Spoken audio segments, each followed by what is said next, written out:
நம்பகத்தன்மையான செய்திகளுக்கு RTM வணக்கம். நான் ஜெயமுருகன் சந்திரன். முதலில் முதன்மை செய்திகளை காண்போம்.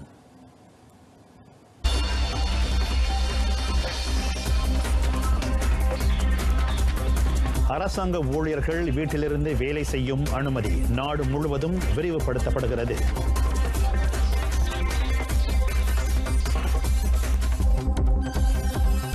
எண்ணெய் நிலையங்களில் இணையம் அல்லது பற்று அட்டைகளை பயன்படுத்தி சுயமாக எரிபொருளை நிரப்புவோர் மை சுஜாத்ரா செயலியில் பதிந்து கொள்ள தேவையில்லை. ஸ்லாங்கூரில் மீண்டும் நீர் விநியோக தடை.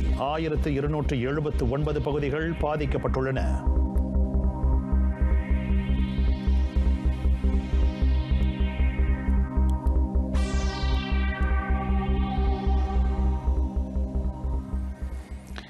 ஸ்லாங்கூரில் மீண்டும் நீர் விநியோக தடை ஏற்பட்டுள்ளது. ஆற்று நீர் மாசு காரணமாக ரந்தாவ் பஞ்சாங் சுங்கை ஸ்லாங்கூர் நீர் சுத்திகரிப்பு ஆலைகளின் செயல்பாடுகள் தற்காலிகமாக நிறுத்தப்பட்டன. அதனால் இன்று மாலை மணி 6 தொடங்கி கோலலம்பூர், பெட்டாலிங், கிள்ளான், ஷா அலாம், கோலஸ்லாங்கூர், ஹுலு ஸ்லாங்கூர், கோம்பா, கோலலாங்காட் ஆகிய மாவட்டங்களில் உள்ள 1279 பகுதிகள் நீர் விநியோக தடையால் பாதிக்கப்பட்டுள்ளன. இன்று நண்பகல் 12:45 வாக்கில் ஸ்லாங்கூர் ஆற்றில் நீர் தூய்மைக்கேடு ஏற்பட்டது. துர்நாற்றத்தை ஏற்படுத்தக்கூடிய திடக்கழிவு ஆற்றில் கலந்ததால் ஆற்று நீர் மாசடைந்தது. அதனால் ஏற்பட்ட நீர் விநியோக தடையால் கிள்ளான் பள்ளத்தாக்கில் உள்ள 11,39,008 பேர் பாதிக்கப்பட்டுள்ளனர். மதியம் மணி 2:30 வரையில் துர்நாற்றத்தால் பாதிக்கப்பட்ட 8 டன் நீர் அணைக்கட்டுகளில் இருந்து வெளியேற்றப்பட்டது. நீரில் கலந்த திடக்கழிவு பொருள் கரையும் தன்மையை கொண்டிருப்பதால் அதனை முழுமையாக கரைத்து அசுத்தமான நீரை வெளியேற்றும் நடவடிக்கை மேற்கொள்ளப்படுகிறது. எனவே ஸ்லாங்கூர் ஆற்றின் அணைக்கட்டில் இருந்து நாள் ஒன்றுக்கு 30 கோடி லிட்டர் நீரும், சுங்கை திங்கி ஆற்றின் அணைக்கட்டில் இருந்து 50 கோடி லிட்டர் நீரும் வெளியேற்றப்படும். குறிப்பாக தற்சமயம் மக்களின் நடமாட்டம் கட்டுப்படுத்தப்பட்டிருப்பதாலும் கோவிட்-19 வைரஸ் தொற்று காலகட்டத்தில் சுத்தமான நீர் அவசியம் என்பதாலும் நிலைமையை சீர் செய்யும் நடவடிக்கைகள் துரிதமாக்கப்பட்டிருப்பதாக ஆயர் ஸ்லாங்கூர் நிறுவனம் ஓர் அறிக்கையின் வாயிலாக தெரிவித்தது. மேல் விவரங்களுக்கு பொதுமக்கள் ஆயர் ஸ்லாங்கூர் நிறுவனத்தின் அகப்பக்கத்தை வலம் வரலாம். நாட்டில் புதிதாக 869 பேருக்கு இன்று கோவிட்-19 தொற்று உறுதிப்படுத்தப்பட்டுள்ளது. அத்தொற்றால் 6 உயிரிழந்ததாக சுகாதார தலைமை இயக்குநர் Tan Sri doctor Noor Hisham Abdullah தெரிவித்தார். இன்று புதிதாக தொற்று உறுதிப்படுத்தப்பட்ட 869 பேரில் ஒருவர் மட்டுமே வெளிநாட்டிலிருந்து தொற்றுடன் திரும்பியவர். இதர 868 பேர் உள்நாட்டில் தொற்றுக்கு இலக்கானவர்கள். இவ்வேளையில் 725 பேர் இன்று கோவிட்-19 வைரஸ் தொற்றிலிருந்து முழுமையாக குணமடைந்து வீடு திரும்ப அனுமதிக்கப்பட்டனர். 11,446 பேர் தொடர்ந்து மருத்துவமனையில் சிகிச்சை பெற்று வருகின்றனர். அவர்களில் 82 பேர் தீவிர சிகிச்சை பிரிவில் அனுமதிக்கப்பட்டுள்ள வேளை 27 பேருக்கு சுவாச உதவி கருவி பொருத்தப்பட்டுள்ளது. புதிதாக சபா, கிளந்தான் ஆகிய மாநிலங்களை உட்படுத்திய 4 தொற்றுச் சம்பவங்கள் இன்று அடையாளம் காணப்பட்டுள்ளன. அவை லியாவான், தத்தாஹான், GK தாவாவ், கியூபே என பெயரிடப்பட்டுள்ளதாக Tan Sri doctor Noor Hisham Abdullah அறிவித்தார். பொது சேவை ஊழியர்கள் வீட்டில் இருந்தே வேலை செய்யும் அனுமதி நாடு முழுவதும் விரிவுபடுத்தப்படுகிறது. நாட்டில் உள்ள அனைத்து மாநிலங்களிலும் பள்ளிகள் மூடப்பட்டிருப்பதால் பிள்ளைகளை கவனித்துக் கொள்வதில் பெற்றோர்களின் சிரமத்தை உணர்ந்து அரசாங்கம் அந்த முடிவை எடுத்திருப்பதாக பாதுகாப்பு விவகாரங்களுக்கான மூத்த அமைச்சர் டத்தோ ஸ்ரீ இஸ்மாயில் சப்ரி யாக்கூப் தெரிவித்தார். இதற்கு முன் நிபந்தனைகளுடன் கூடிய நடமாட்ட கட்டுப்பாட்டு உத்தரவு விதிக்கப்பட்டிருக்கும் மாநிலங்களில் மட்டுமே பொதுச் சேவைத்துறை ஊழியர்கள் வீட்டில் இருந்து பணியாற்ற அனுமதி அளிக்கப்பட்டிருந்தது. இன்று நடைபெற்ற தேசிய பாதுகாப்பு மன்ற கூட்டத்தில் பொதுச் சேவைத்துறையின் பிரதிநிதி சமர்ப்பித்த ஆய்வறிக்கையை செவிமடுத்த பின் அரசாங்கம் அதற்கு இணக்கம் தெரிவித்ததாக அமைச்சர் சொன்னார். அதன் அடிப்படையில் அரசாங்க அலுவலகங்களில் ஒரு நேரத்தில் 30 விழுக்காட்டினர் மட்டுமே பணிபுரியும் நடைமுறை தொடரப்படும். அது தொடர்பில் பொதுச் சேவைத்துறை சம்பந்தப்பட்ட எல்லா மாநில அரசாங்கங்களுக்கும் சுற்றறிக்கை அனுப்பும். தொழில்துறையினருக்கு அனைத்துலக வாணிப தொழிலில் அமைச்சு அது குறித்த மேல் விவரங்களை தெரிவிக்கும். எனினும் மளிகை கடை, உணவகம், தோட்டத் தொழில், விவசாயம், மீன்பிடிப்பு போன்ற துறைகளுக்கு அது பொருந்தாது என டத்தோஸ்ரீ இஸ்மாயில் சப்ரி யாக்கூப் தெளிவுபடுத்தினார். இணையம் வழி அல்லது பற்று அட்டைகளை பயன்படுத்தி எண்ணெய் நிலையங்களில் சுயமாக வாகனங்களுக்கு எரிபொருளை நிரப்புவோர் மை சஜாத்ரா செயலி அல்லது பதிவேட்டின் மூலம் வருகையை பதிவு செய்ய தேவையில்லை. எண்ணெய் நிலையங்களில் பின்பற்றப்பட வேண்டிய SOP நிர்ணயிக்கப்பட்ட நடைமுறைகள் குறித்து நடத்தப்பட்ட சிறப்பு கூட்டத்தில் அம்முடிவு எடுக்கப்பட்டதாக டத்தோஸ்ரீ இஸ்மாயில் சப்ரி யாக்கூப் தெரிவித்தார்.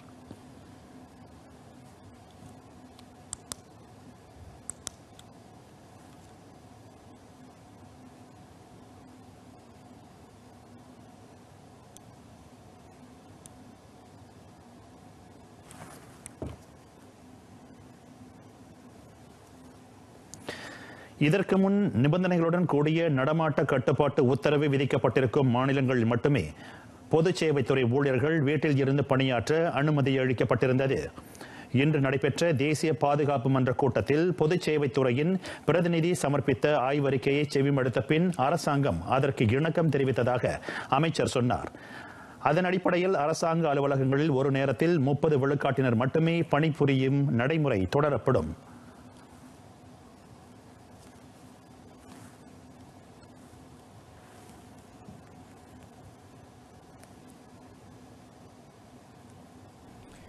இதனிடையே சபா சண்டகான் தமான் மிஸ்ராவில் அமலில் இருக்கும் கடுமையாக்கப்பட்ட நடமாட்ட கட்டுப்பாட்டு உத்தரவு இம்மாதம் 24ஆம் தேதி வரை நீட்டிக்கப்படுகிறது. அங்கு இதுவரை 1124 பேர் கோவிட்-19 மருத்துவ பரிசோதனைக்கு உட்படுத்தப்பட்டுள்ளனர். அதில் 134 பேருக்கு தொற்று உறுதிப்படுத்தப்பட்ட வேளை 41 பேர் இதுவரை குணமடைந்து வீடு திரும்பியதாக டத்தோஸ்ரீ இஸ்மாயில் சப்ரி யாக்கூப் சொன்னார். இதர 91 பேர் இன்னமும் மருத்துவமனைகளில் சிகிச்சை பெற்று வருகின்றனர். கடந்த மாதம் 28ஆம் தேதி அங்கு கடுமையாக்கப்பட்ட நடமாட்ட கட்டுப்பாட்டு உத்தரவு அமலுக்கு வந்தது. மக்களவை செய்திகள். ஒருமுறை மட்டுமே வழங்கப்படும் நிதி உதவிக்காக கடந்த அக்டோபர் 23ஆம் தேதி வரை அரசாங்கம் 1190 கோடி ரிங்கிட்டை ஒதுக்கியது. அதன் வாயிலாக 1,63 லட்சம் பேர் பயனடைந்தனர். மக்களின் நிதி சுமையை குறைக்க இளைஞர்கள், சுற்றுலாத்துறையினர், பட்டதாரிகள் உட்பட பாதிக்கப்பட்டவர்களுக்காக அந்த நிதி ஒதுக்கப்பட்டதாக நிதியமைச்சர் தங்கு டத்தோஸ்ரீ ஜஃப்ருல் தங்கு அப்துல் அசீஸ் தெரிவித்தார். குறுகிய கால அடிப்படையில் மக்களுக்கு உதவும் நோக்கில் அந்த நிதியுதவி வழங்கப்பட்டது. குடும்ப நிதி நெருக்கடியை சமாளிக்க மின்சார கட்டண கழிவு, வீட்டு வாடகையை செலுத்துவதிலிருந்து விலக்கு போன்ற உதவிகளையும் அரசாங்கம் வழங்கியது. வீடமைப்பு ஊராட்சி அமைச்சு, கோலாலம்பூர் மாநகர் மன்றம் ஆகியவற்றின் நிர்வகிப்பின் கீழ் உள்ள வீடமைப்பு பகுதிகளிலும் PPR மக்கள் வீடமைப்பு பகுதிகளிலும் உள்ள மக்கள் அந்த உதவிகளை பெற்றனர். அதே சமயம் வேலையில்லா திண்டாட்டத்தை கட்டுப்படுத்த PSU சம்பள உதவி திட்டத்தையும் அரசாங்கம் அறிவித்தது குறிப்பிடத்தக்கது. அடுத்த ஆண்டுக்கான கல்வி தவணை பாதுகாப்பான முறையில் தொடங்குவதை உறுதி செய்ய கோவிட்-19 வைரஸ் தொற்றை கட்டுப்படுத்தும் நடவடிக்கைகள் அவசியம் என கல்வி அமைச்சர் டாக்டர் முகமது ராட்சி ஜீடின் தெரிவித்தார். நாட்டில் 3வது கட்டமாக தொற்று பரவி வரும் வேளை பள்ளி மாணவர்கள், ஆசிரியர்கள், அவர்களது குடும்ப உறுப்பினர்கள் என பலர் அதனால் பாதிக்கப்பட்டுள்ளனர். அது பெற்றோர்களிடையே அச்சத்தை ஏற்படுத்தியுள்ளதால் அன்றாடம் பள்ளிக்கு செல்லும் மாணவர்களின் எண்ணிக்கையும் அது பாதித்துள்ளது. எனவே பல்வேறு கோணங்களில் ஆராய்ந்து பள்ளி தரப்பினரின் நலனை கருத்தில் கொண்டு நாட்டில் உள்ள அனைத்து பள்ளிகளும் மூடப்பட்டதாக அமைச்சர் தெளிவுபடுத்தினார். SPM மாணவர்களுக்கான அரசாங்க தேர்வு அடுத்த ஆண்டு பிப்ரவரிக்கு ஒத்திவைக்கப்பட்டிருப்பதன் வாயிலாக சம்பந்தப்பட்ட மாணவர்கள் மேலும் சிறந்த முறையில் தேர்வுக்கு தங்களை தயார்படுத்திக் கொள்ள முடியும் என இரண்டாவது கல்வி துணை அமைச்சர் முஸ்லிமின் யஹ்யா நம்பிக்கை தெரிவித்தார். இதற்கு முன் ஜனவரி 6ஆம் தேதி அட்டவணையிடப்பட்டிருந்த SPM தேர்வு பிப்ரவரி 22ஆம் தேதிக்கு ஒத்திவைக்கப்படுவதாக நேற்று முன்தினம் கல்வி அமைச்சர் டாக்டர் முகமது ரஸி ஜிடின் அறிவித்தார். ஜனவரி 20ஆம் தேதி அடுத்த ஆண்டுக்கான கல்வி தவணை தொடங்கும் வேளை கூடுதல் நாட்களுக்கு அவர்கள் காணொலி வாயிலாக கற்றல் கற்பித்தல் நடவடிக்கைகளை மேற்கொள்ளும் வாய்ப்பையும் பெறுவார்கள் என்பதை துணை அமைச்சர் சுட்டிக்காட்டினார். இதனிடையே ஆசிரியர் சேவை திட்டம் உட்பட பள்ளி நிர்வாக மறுசீரமைப்பு தொடர்பில் கடந்த ஆண்டு டிசம்பர் 23ஆம் தேதி கல்வி அமைச்சு முன்வைத்த பரிந்துரையை அரசாங்கம் பரிசீலித்து வருகிறது. பள்ளி நிர்வாகத்தினர் நடவடிக்கை பிரிவினரின் பதவி, பொறுப்புகள், அமைப்பு முறை, ஊக்குவிப்பு தொகை ஆகியவற்றை மறுசீரமைக்கவும் மேம்படுத்தவும் ஏதுவாக கல்வி அமைச்சு அந்த பரிந்துரையை முன்வைத்ததாக முஸ்லிமின் யஹ்யா சொன்னார். நாட்டின் கல்வித்துறை அதன் இலக்கை எட்ட ஆரம்ப பள்ளிகளில் தலைமை ஆசிரியர்கள், துணை தலைமை ஆசிரியர்களின் பதவிகளை மேம்படுத்துவதற்கு ஏதுவாக ஆசிரியர் பணி அமர்வு திட்டத்தில் மாற்றம் செய்யப்பட்டிருப்பதாகவும் அவர் தெளிவுபடுத்தினார். பஞ்சானா பொருளாதார மீட்சி திட்டத்தின் கீழ் பஞ்சானா KPT கேப் திட்டத்தை செயல்படுத்த உயர்கல்வி அமைச்சுக்கு 10 கோடி ரிங்கிட் ஒதுக்கப்பட்டது. அதன் வாயிலாக பட்டதாரிகளின் கல்வி தகுதிக்கு ஏற்ற வேலை வாய்ப்பை ஏற்படுத்தி கொடுப்பது, தொழில் முனைவர்களை உருவாக்குவது, கீக் பொருளாதாரத்தை அடிப்படையாக கொண்ட பகுதி நேர வேலை வாய்ப்புகளை ஏற்படுத்தி தருவது என 3 அம்சங்களுக்கு முக்கியத்துவம் வழங்கப்படுகிறது. அத்துடன் பாலிடெக்னிக், காலேஜ் கம்யூனிட்டி கல்லூரிகளைச் சேர்ந்த மாணவர்கள், பொது பல்கலைக்கழக பட்டதாரிகள் ஆகியோருக்கு திறன் பயிற்சிகளும் வழங்கப்படுவதாக உயர்கல்வி அமைச்சர் டத்தோஸ்ரீ டாக்டர் நொராயினி அஹ்மத் தெரிவித்தார். நாட்டில் அகண்ட அலைவரிசை சேவையை பயன்படுத்துவோரின் எண்ணிக்கை 45 விழுக்காடு அதிகரித்திருப்பதாக தொடர்பு பல்லூடக துணை அமைச்சர் டத்தோ ஜஹிடே ஜைனுல் அபிடின் தெரிவித்தார். SUBB, RBB எனப்படும் புறநகர் பகுதிகளுக்கான அகண்ட அலைவரிசை சேவை திட்டம் அமல்படுத்தப்பட்டிருப்பதை அடுத்து பயனீட்டாளர்களின் எண்ணிக்கை அதிகரித்துள்ளது. இதனிடையே ஜண்டேலா தேசிய இலக்கவியல் கட்டமைப்பின் கீழ் கட்டம் கட்டமாக மேற்கொள்ளப்பட்டு வரும் மேம்பாட்டு திட்டங்களின் வாயிலாக நகர் புறநகர் பகுதி மக்கள் ஒரே மாதிரியான இலக்கவியல் சேவையை அனுபவிக்கும் வசதிகளும் மேம்படுத்தப்படுகின்றன. பேரிடர் நிர்வாகம், குறிப்பாக COVID-19 காலகட்டத்தில் ஏற்படும் பாதிப்புகளை எதிர்கொள்ள நட்மா தேசிய பேரிடர் நிர்வாக நிறுவனத்திற்கு 15 கோடி ரிங்கிட் ஒதுக்கப்பட்டுள்ளது. சுகாதார அமைச்சின் அதிகாரத்துக்கு உட்படாத பல்வேறு உபகரணங்களை வாங்க 2021ஆம் ஆண்டுக்கான வரவு செலவு திட்டத்தின் கீழ் அந்த ஒதுக்கீடு வழங்கப்பட்டிருப்பதாக பிரதமர் துறையின் சிறப்பு விவகாரங்களுக்கான அமைச்சர் டத்தோஸ்ரீ முகமது ரெட்ஸ்வான் தெரிவித்தார். முன்னிலை பணியாளர்களுக்கான ஊதியம், தனிமைப்படுத்தும் மையங்களை நிர்வகிப்பதற்கான செலவினம், COVID-19 மருத்துவ பரிசோதனைக்கான நிதி ஆகியவற்றுக்கும் அந்த ஒதுக்கீடு பயன்படுத்தப்படும் என்றார் அவர். வெளிநாட்டு தொழிலாளர்களுக்கும் வர்த்தக அதிகாரிகளுக்கும் விண்ணப்பம் செய்வதற்கான மை ஃபியூச்சர் ஜாப்ஸ் திட்டம் அடுத்த ஆண்டு ஜனவரிக்கு ஒத்திவைக்கப்பட்டுள்ளது. இம்மாதம் 1ஆம் தேதி அத்திட்டம் செயலாக்கம் கண்டிருக்க வேண்டும்.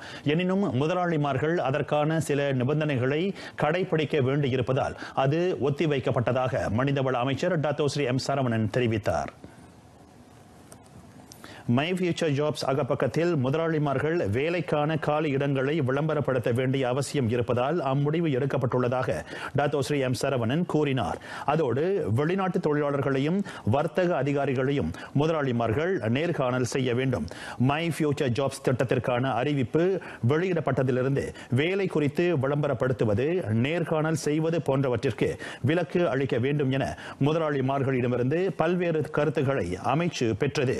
அதனை கருத்தில் கொண்டு மனிதவள அமைச்சு தொடர்புடைய இதர அமைச்சுகளுடன் கலந்துரையாடி தானியங்கி முறையில் விண்ணப்பங்களை அங்கீகரித்தல் அல்லது இதர பயனுள்ள வழிமுறைகளை அமைப்பது குறித்து பரிசீலிக்கும் என டத்தோஸ்ரீ சரவணன் சொன்னார்.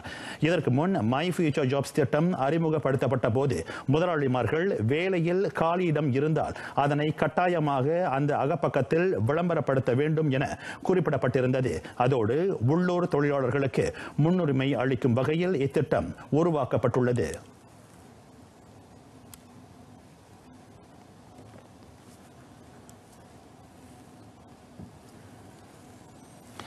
ஒருவர் அணியும் ஆடையே அவரை அடையாளப்படுத்துகிறது.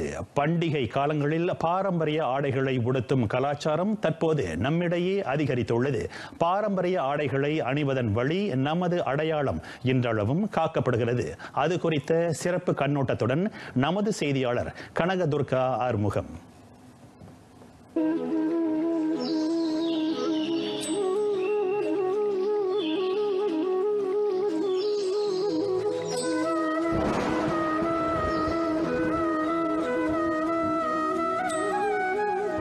ஆடையில்லா மனிதன் அரை மனிதன் என்பது முன்னோர் வாக்கு. இன்றும் பண்டிகை காலங்களில் நாம் முக்கியத்துவம் அளிப்பது ஆடைகளுக்குத்தான். குறிப்பாக தீபாவளி என்றாலே புதிய துணிமணிகள் வாங்குவது பண்டிகையின் அடிப்படையான ஒன்றாகிவிட்டது. ஆனால் அரசாங்கம் இப்போது விதித்திருக்கும் கட்டுப்பாடுகளும் புதிய இயல்பு முறைகளும் மக்கள் பொருட்கள் வாங்கும் நடைமுறையை மாற்றியிருக்கின்றது. பணம் பிரச்சனையும் நம்ம எதிர்நோக்க வேண்டிய சூழ்நிலை இருக்கும். ஏன்னா வேலைகள் பற்றாக்குறைகள்லாம் இருக்கிறதுனால நம்ம பட்ஜெட்டோட தான் நம்ம இந்த வருஷம் தீபாவளி கொண்டாடுறோம். நம்ம ஒரு வீட்டில் 5 பேர் இருக்கனால ஸோ முடிஞ்ச அளவுக்கு சைஸ் எடுத்து வாங்கிடுவோம். அப்படி இல்லைன்னா சைஸ் சரியில்லைன்னா நம்ம ஒரு ஆளாக கூட்டிகிட்டு வந்து தான் வாங்க முடியும். ஸோ அந்த சூழ்நிலை அப்படி தான் செஞ்சுக்கிட்டு இருக்கோம் இந்த வாட்டி ஷாப்பிங்கு. ரொம்ப கஷ்டமாக இருக்குது. ஏன்னா குழந்தைங்கள்லாம் வீட்டில் விட்டுட்டு தனியாக ஷாப்பிங் பண்ணுறோம். சைஸு அளவுலாம் எடுக்கிறது ரொம்ப கஷ்டமாக இருக்குது. நிறைய கடை ஏறி இறங்கி பார்த்து வாங்குறதா இருக்குது. கோவிட்னால கண்டிப்பாக SOP ஃபாலோ பண்ணோம். அதனால் எனக்கு 3 குழந்தைகள், பெண் குழந்தைகள். நான் ஒரு நாளைக்கு ஒரு ஆளாக கூட்டிகிட்டு வந்துட்டுருக்கேன். இன்னொன்று பட்ஜெட்டும் பார்க்கணும். அதனால் எங்களோட செலவும் எங்களுக்கு ஏற்ற மாதிரி தான் செய்கிறோம். முந்தி இந்தியாவில் தீபாவளிக்காக தனியாக பிரத்யேகமாக போய் ஆர்டர் பண்ணுறது. இப்போ இந்த காலகட்டத்தில் போக முடியாதனால எல்லாம் ஆன்லைன்லேயே கலர் டிசைன்லாம் பார்த்து நம்ம சொல்லி அது பிரகாரமே வருது. அதனால் வர்றது ஒரு பிரச்சனை இல்லை. அது கார்கோ கரெக்டாக வந்துகிட்டு இருக்கு. SOP எல்லாம் அரசாங்கம் சொன்ன மாதிரி நம்ம எல்லாம் ஃபாலோ பண்ணுறோம். கடை வாசலில் புக்கு எழுதுறது, சானிடைசரு, டெம்பரேச்சர் பார்க்குறது எல்லாம் பார்த்து டிஸ்டன்சிங் மெயின்டைன் பண்ண சொல்கிறது. மாஸ்க் எல்லோரும் போடுறோம் பார்த்துக்கிறது. அப்படியே அவங்க போடாலும் நம்ம மாஸ்க் கொடுக்குறோம். அவங்களுக்கு இலவசமாக கொடுத்து அதை போட்டுடுவாங்க அப்படி சொல்கிறோம். முடிஞ்ச வரைக்கும் அவங்க எல்லாம் ஒத்துழைக்கிறாங்க. தீபாவளி நெருங்கிவிட்டால் சேலை கடைகளில் கூட்டம் மாலை மோதும். பல்வேறு பாணியில் ஆடைகள் தயாரிக்கப்பட்டாலும் தீபத் திருநாள் அன்று பாரம்பரிய உடையை உடுத்துவதில் தனித்துவம் உண்டு. அளவற்ற மகிழ்ச்சியும் உண்டு. வேட்டி ஜிப்பா அணிந்த ஆண்மகன்களும் சேலை, பட்டுப்பாவாடை தாவணி, பஞ்சாபி உடை என இந்திய கலாச்சாரத்தை எதிரொலிக்கும் உடைகளை அணிந்த பெண்களும் பண்டிகைக்கு மேலும் அழகு சேர்க்கின்றனர். ஏன் நம்ம பாரம்பரிய உடை அணியணும்னா சேலை, வேட்டி அந்த மாதிரிலாம் அணியினா நம்ம கலாச்சாரத்தை பின்பற்றுறதுக்கு ரொம்ப முக்கியமாக கருதப்படுது. இது ஒரு எதிர்கால தலைமுறைக்கு ஒரு எடுத்துக்காட்டாகவும் அமையும்னு நாங்கள் நம்புகிறோம். நான் ஜிப்பா எடுத்துருக்கிறேன். அது போக வேஷ்டி சட்டை அந்த மாதிரி எடுத்துருக்கேன். அது எனக்கும் பிடிக்கும். தமிழர்களோட கலாச்சாரமும் அதான், அதை பின்பற்றுறதுக்காண்டி அந்த மாதிரி எடுத்திருக்கேன். சாரி ட்ரெடிஷ்னல், ஸோ அதனால சாரி எடுத்திருக்கோம். புதுமைகள் தொடர்ந்தாலும் புத்தாடைகளில் பண்பாட்டு உடைகளுக்கு எப்போதும் தனி இடம் உண்டு. அது தலைமுறையாக தொடர்வதிலும் பெருமையுண்டு. ஆயிரம் மாற்றங்கள் நிகழ்ந்தாலும் பாரம்பரியம் என்றும் மாறாதது, மாற்ற முடியாதது. மாற்ற முயன்றால் நாம் நம் தனி அடையாளத்தை இழக்க நேரிடும். நாம் அணியும் பாரம்பரிய உடைகளும் அவ்வாறே. பாரம்பரியத்தை பேணுவோம், நம் அடையாளத்தை காப்போம். RTM தமிழ் செய்திக்காக நான் கனகதுர்கா ஆறுமுகம். கட்டுமான பொறியியலாளர் ஒருவரை எரியூட்டி கொலை செய்ததாக நம்பப்படும் ஆடவர் ஒருவருக்கு எதிராக இன்று ஸ்லாங்கூர் சப்பாங் மேஜிஸ்ட்ரேட் நீதிமன்றத்தில் குற்றம் சாட்டப்பட்டது. குற்றவியல் சட்டத்தின் 302வது பிரிவின் கீழ் கொலை குற்றச்சாட்டு வாசிக்கப்பட்ட போது 42 வயது விஜயன் பழனியப்பன் அது புரிவதை குறிக்கும் வகையில் தலையசைத்தார். அக்டோபர் 28ஆம் தேதி அதிகாலை மணி 2:30 முதல் 4:50 இடைப்பட்ட நேரத்தில் சப்பாங்கில் உள்ள கோத்தா வாரிசானில் ஸ்ரீ கணேஷ் கணபதி பிள்ளையை கொலை செய்ததாக விஜயன் மீது குற்றம் சாட்டப்பட்டுள்ளது. குற்றம் நிரூபிக்கப்பட்டால் மரண தண்டனை விதிக்கப்படலாம். எனினும் இன்று விசாரணையின் போது அவரிடமிருந்து வாக்குமூலம் எதுவும் பதிவு செய்யப்படவில்லை. தடயவியல், மரபியல் அறிக்கை கிடைக்கப்பெறும் வரை இவ்வழக்கிற்கான விசாரணை ஒத்திவைக்கப்பட்டுள்ளது. பேரா ஈப்போ தம்புன் ஹாட் ஸ்பிரிங் மலை தொடர் பகுதியில் உள்ள தங்கும் விடுதி ஒன்று நிலச்சரிவில் புதையுண்டதில் 2 பேர் உயிரிழந்தனர். அவர்களில் ஆடவர் ஒருவரது உடல் காலை மணி 9:55 வாக்கில் மீட்கப்பட்ட வேளை சில நிமிடங்கள் கழித்து பெண் ஒருவரது உடலும் கண்டெடுக்கப்பட்டதாக மாநில இடைக்கால போலீஸ் தலைவர் டத்தோ கோ புன் கெங் தெரிவித்தார். உயிரிழந்த இருவரும் 30 வயது மதிக்கத்தக்க உள்நாட்டவர்கள் ஆவர். அதிகாலை மணி 1 வாக்கில் ஏற்பட்ட நிலச்சரிவில் சம்பந்தப்பட்ட தங்கும் விடுதியில் உள்ள சில அறைகள் புதையுண்டன.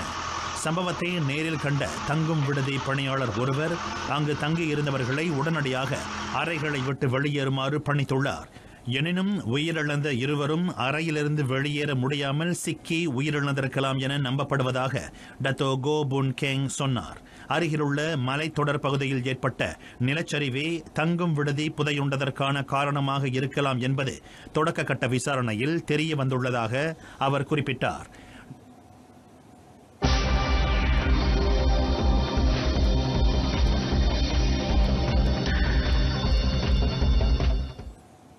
கோவிட்-19 வைரஸ் தொற்றால் உலகளவிலும் தேசிய நிலையிலும் பல விளையாட்டுகள் ரத்து செய்யப்பட்டுள்ளன அல்லது ஒத்திவைக்கப்பட்டுள்ளன.